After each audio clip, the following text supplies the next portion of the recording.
서울교육대학교 컴퓨터교육과 전우천 교수를 합니다. 생성인공지능이라는 것이 이렇게 요즘 널리 활용되고 특히 글쓰기에서 유용하게 활용될 수 있다는 그런 사례를 중심으로 해가지고 보여드리고, 특히 이제 한글 글쓰기 교육에 있어서 현황과 이제 미래를 중심으로 이제 말씀드리도록 하겠습니다. 첫 번째 서론으로 넘어가도록 하겠습니다. 그래서 이제 요즘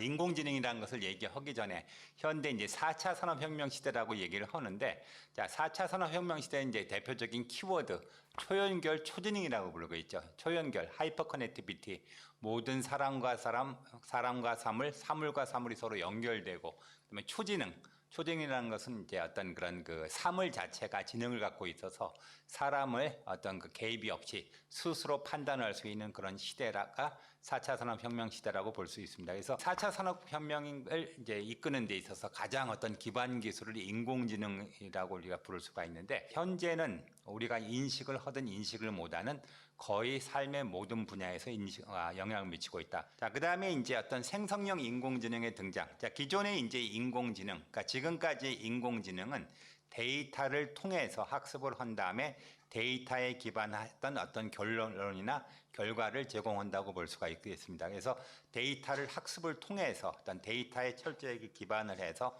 어떤 그런 사실 유지 어떤 결과를 제공한다 그러면, 생성 인공지능은 기존의 인공지능에서 제공 못하는 추론, 영어로 인퍼런스라고 부르는 거죠. 추론이라는 것은 데이터를 바탕으로 한 어떤 그런 결과에다가 나름대로 여러 가지 유추 또는 그걸 통해서 추론이라는 것의 기능을 제공한다. 그래서 이제 생성인공지능이 이제 대표적으로 여러 가지 활용되지만 언어 교육에 이제 많이 특히 활용이 되는데, 생성인공지능의 가장 대표 주자인 챗GPT 같은 경우, 기본적으로 이제 이 한마디로 얘기하면 챗본 서비스라고 부를 수 있는 거죠. 그래서 이 생성인공지능은 언어 교육에 매우 유용하게 활용될 수가 있다. 대화식으로. 그래서 국어 교육에서 이제 학습자와 교사를 위해서 다양한 학습자를 생성할 수도 있고, 언어 보조 도우미, 또 실시간 피드백, 또 문장을 교정하거나 언어 학습 공고 사항 등 글쓰기에도 여러 가지로 활용할 수 있어서 학습자들이 이제 창의적인 글쓰기를 할 적에 아이디어를 제시하고 문장을 생성하는 데 도움을 줄 수 있고. 그래서 생성인공지능은 이제 사실 작년 특히 이제 1년 사이에 우리한테 확 다가온 거로 이해가 되는데, 시작은 이제 1950년대 최초 이제 규칙 기반 인공지능이 탄생되면서 자연스럽게 추론이라는 것을 생각하게 됐고, 2010년 불과 이제 10년 사이에 대규모 데이터 이제 챗GPT가 등장이 됨으로써 굉장히 어떤 자연스럽게 많은 어떤 분야에 활용되고 있고, 2020년대에는 기존의 이제 텍스트뿐만 아니라 음악이라든가 예술 작품 등등등 다양한 작품 생성에 많이 활용된다고 볼 수가 있게 되겠습니다. 생성지능의 이제 특징을 이제 대표적으로 보면은, 첫 번째 이제 문맥을 이해, 다양한 처리 능력, 그다음에 이제 언어 처리 능력, 그래서 글 전체에 대한 이해를 바탕으로 해서 문법, 어휘, 간형 표현, 이따 이제 예를 보여드리겠지만 제가 작성한 시에 대해서 상당 수준의 이제 코멘트까지 제공할 수 있는 수준까지 왔습니다. 그다음에 이제 챗GPT는 이제 다양하게 동시 대화를 처리할 수 있고 확장이 가능하고 창의성과 창작성, 학습을 바탕으로 한 창의성을 발휘할 수가 있습니다. 그다음에 이제 생성 인공지능의 이제 분명한 한계가 있는데, 아직까지는 기존의 생성 인공지능도 이제 인공지능의 틀을 벗어나지 못하고 있습니다. 그 얘기는 뭐냐면, 학습한 데이터를 기반으로 해서 결론을 내리고 추론을 하기 때문에 이 데이터 자체가 부정확하거나 이제 신뢰할 수가 없으면 거기서 발생하는 추론 또는 어떤 결과도 신뢰할 수가 없고, 두 번째는 이제 개인적인 정보 부재, 이제 감정이 없다는 거죠. 그래서 이제 어떤 사용자의 개인정보와 이제 프라이버시를 존중하도록 설계됐기 때문에 흔히 말하는 어떤 개인에 대해서 어떤 평을 하거나 그런 것들은 이제 있을 수가 없고요. 그 다음에 세 번째는 장기 기억 부재. 이게 이제 장점이자 단점이 되는데, 모든 대화가 독립적으로 되기 때문에 똑같은 질문을 한다 그래도 똑같은 응답을 하는 경우가 없습니다. 그래서 좀 이게 안타까운 경우긴 한데, 그래서 예를 들어서 챗GPT를 통해서 이제 예를 들어서 논문에다 인용을 한다 그러면 보통은 이제 어떤 카피킬러 같은 게 걸리지를 않습니다. 왜냐하면 한 번 생성한 결과가 다시 이제 생성되지가 않기 때문에, 이런 어떤 장점이자 또 하나의 어떤 한계라고 볼 수가 있게 되겠고요. 그 다음에 이제 질문에 대해서 불완전 이해, 요건 계속 말씀드리지만 질문 자체가 복잡하거나 추상적이거나 또는 이제 다소 엉뚱한 경우에 답변도 마찬가지로 이제 굉장히 엉뚱하게 나올 수 있기 때문에 질문이 이제 완전해야 되겠고, 또 기본적으로 이제 이 생성 인공지능은 영어 기반의 이제 문서에 기반을 하고 있습니다. 그래서 물론 이제 한글에도 반응을 하지만 영어 외에 다른 언어에는 굉장히 어떤 그 한계가 분명히 존재한다고 볼 수가 있게 되겠습니다. 그다음에 이제 세 번째 주제로 와서 생성 인공지능의 글쓰기 활용. 첫 번째 이제 가장 중요한 것이 생성 인공지능이 글쓰기, 작문 기능이 가능하다는 거죠. 자, 예를 들어서 제가 프롬프트에다가 생성 인공지능이 글쓰기 교육에 어떻게 사용될 수 있는가를 설명해 주세요라고 질문을 했습니다. 응답이 바로 왔습니다. 그래서 생성 인공지능은 글쓰기 교육에 다양한 방법으로 활용될 수가 있고, 그 사례가 계속 이어집니다. 첫 번째는 피드백 제공. 그래서 생성 인공지능은 문법이라든가 맞춤법, 그다음에 이제 표현에 대한 피드백을 제공할 수도 있다 그러고, 또 에세이 쓰기 지원, 주제 관련해서 다양한 것을 줄 수가 있다 그랬고, 창의적인 글쓰기, 또 영작 연습, 그래서 또 이어서 또 토론 및 논쟁 연습, 학생들에게 이제 논쟁적인 글을 쓰고 논쟁에 참여할 수 있는 기회를 주고, 또 다양한 언어 번역을 하고 학습할 수 있는. 그래서 다소 이제 전문적인 어떤 영역으로 물었는데 제가 이제 기대할 수 있는 수준 정도를 굉장히 충분히 답했고, 그다음에 매우 구체적으로 응답한 것을 알 수가 있게 되겠습니다. 그다음에 이제 맞춤형 교육도 이어서 이제 얘기를 했고, 그래서 어쨌든 글쓰기 교육에 있어서 인공지능은 다양한 글쓰기에 활용될 수 있다고 나름 어쨌든 그런 결론을 맺어주고 있습니다. 이어서 또 제가 또 초등학교 5학년에 적합한 가을이란 주제로 시를 작성해 주세요라고 제가 챗GPT에 그러니까 질문을 했습니다. 응답이 왔습니다. 가을이 왔어요. 초등학교 5학년 친구들, 입이 빨갛게 물들고 시원한 바람이 불어요. 가을을 즐기며 우리 모두 함께 행복한 순간을 만들어봐요. 굉장히 어떤 어린이의 감성에 맞춰서 이제 잘 작성을 했다고 볼 수가 있게 되겠고, 이번엔 제가 수필을 부탁했습니다. 풍요로운 가을을 주제로 수필을 작성해 주세요. 그래서 풍요로운 가을, 제가 이제 하나하나 읽어드리지는 않겠는데, 자, 가을은 우리에게 주는 황금 선물입니다. 그래서 다양한 그 색깔, 나뭇잎깔 등등등 그런 걸 표현을 해가지고 가을을 상징을 했고, 자, 나름 보면 언뜻 보면 지금까지 초등학교 5학년 시나 수필이나 사람이 한 건지 언뜻 보면 이제 구분이 되질 않겠죠. 그래서 이제 역으로 이제 제가 이제 글 검토 능력을 한번 보았습니다. 그래서 초등학교 5학년 수준으로 작성된 다음 시를 상세하게 평가해 주세요. 이건 제가 이제 뭐 외람되지만 초등학교 5학년 수준으로 해가지고 시를 한번 줘봤습니다. 가을은 색깔을 나타내면 무엇일까? 자, 그렇게 이제 간단하게 작성된 시에 대해서 어떻게 저는 상당히 좋은 응답을 받았는데, 그래서 이제 다양한 색깔로 해가지고 이제 언급을 했고, 파란색은 이제 투명한 가을을 상징했고, 노란색은 황금 불판을 나타내고, 자, 이런 식으로 해가지고 언뜻 보면 이제 사람의 어떤 그 평론 그런 수준에 설 수 있는 것을 이제 충분히 이제 할 수 있지 않았나 이제 생각이 됩니다.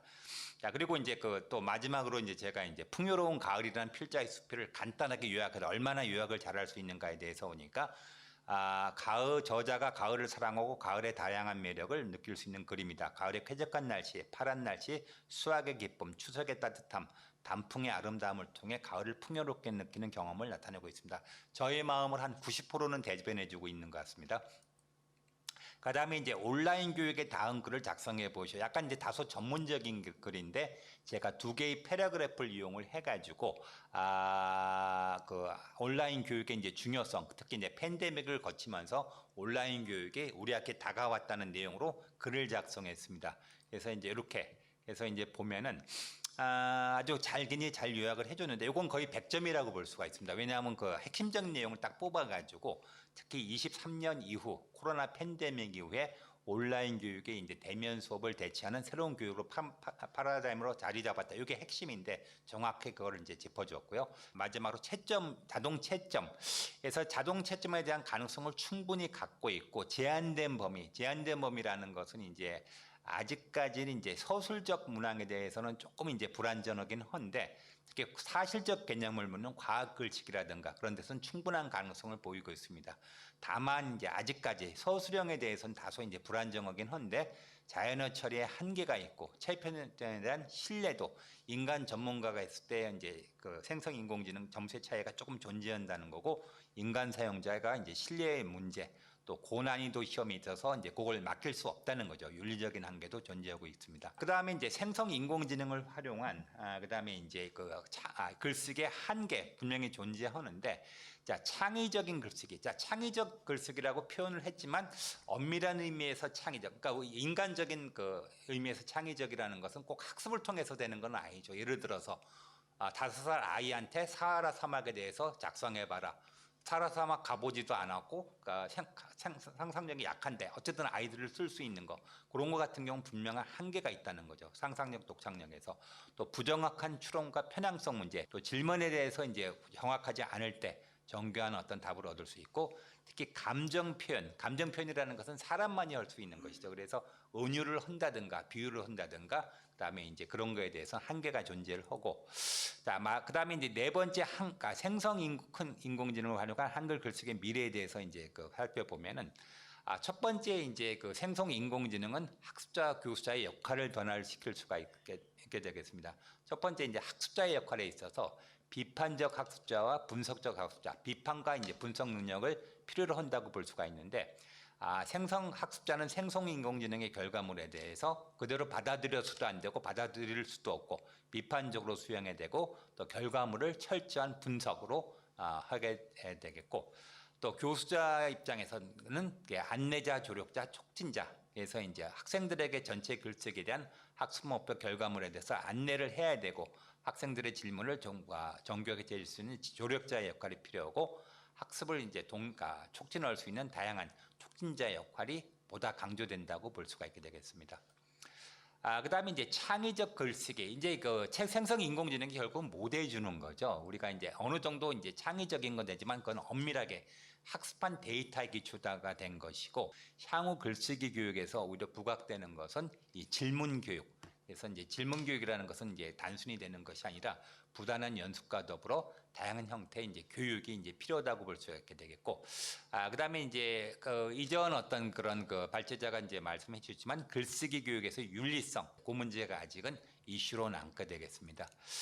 그다음에 이제 자동 채점의 정교화, 현재 이제 서술형 문항에 대해서 제한된 범위에서 활용되고 있는데, 완전한 자동화, 그러니까 쉽게 얘기해서 이제 완전히 맡기는 거죠. 현 상태에서는 조금 이제 그러니까 힘들긴 한데, 방대한 어떤 인간 심사자의 어떤 그런 패턴, 그걸 이제 배우는 길이 유일한 길이죠. 그러니까 인간 심사자를 다양하게 익혀가지고 그걸 그대로 적용하려 그러면 많은 시간과 방대한 양의 데이터가 필요하든, 그러니까 결국 이제 딥러닝에 이제 의존할 수밖에 없는 게 되겠고요.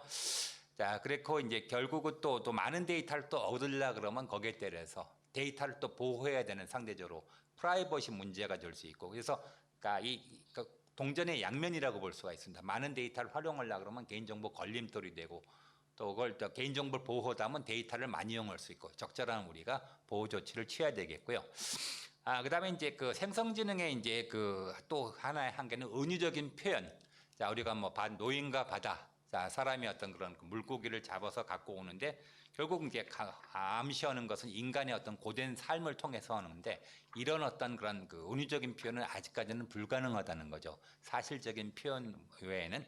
그래서 은유적 표현을 결국 갖기 위해서는 방대한 데이터를 학습해야 되는데, 이것도 상당한 시간이 필요하다고 볼 수가 있게 되겠습니다. 자, 마지막으로 제가 이제 결론을 내리도록 하겠는데요. 자, 첫 번째, 생성 인공지능에서 글쓰기 교육은 확장될 수밖에 없다. 생성 인공지능은 이제 다양한 분야에서 이미 활용되고 있고, 그래서 생성 인공지능을 활용을 막거나 부정하는 것은 현실적으로 불가능합니다. 왜? 이미 생활에서 많이 쓰이고 사람들이 거의 편리함을 알았기 때문에. 그래서 오히려 그걸 적극적으로 인정하고 받아들여서 우리가 윤리적으로, 법률적으로 올바르게 쓰는 것이, 쓰게 하도록 하는 것이 더 현실적인 선택이 됩니다. 마찬가지로 글쓰기 교육에서도 마찬가지로 그것이 이제 활용이 할 수 있게 되겠고요. 자, 그 다음에 이제 생성 인공지능에서는 이제 활용을 현황 보면, 자, 생성 인공지능은 방대한 데이터에 기초해서 객관적이고 직설적인 교육을 제공할 수 있고, 다만 이제 부족한 결론이나 추론을 제공할 수 있고, 특히 이제 한계가 은유적인 표현을 잘 하진 못한다는 것. 그걸 또 이해하지도 못한다는 게 한계가 되겠습니다. 그래서 특히 상상력을 도원한 높은 수준의 창의적인 글쓴이는 현재 이제 생성인공지능의 가장 큰 걸림돌이라고 볼 수가 있게 되겠습니다. 그래서 이제 생성인공지능은 앞으로 이제 미래에 대해서 볼 적에 가장 난제가 그 은유적인 표현이라고 볼 수가 있겠습니다. 그래서 이제 방대한 데이터에 기초해서 그다음에 이제 은유적 표현과 더불어 자동 채점도 이제 해야 되고 결국 이제 이 학습이 이제 많은 그 난제로 남았는데 그래서 높은 수준의 창의적인 글쓰기는 여전히 생성지능의 제가 보기에는 한계로 남을 가능성이 상당히 크고 또 생성인공지능의 이제 글쓰기는 현재 피할 수가 없기 때문에 여기에 대한 다양한 앞으로 윤리적인 가이드라인이 필요하고 거기에 대해서 이제 그 윤리적인 교육도 사용자에 필요하다고 결론을 내릴 수가 있습니다. 예, 감사합니다.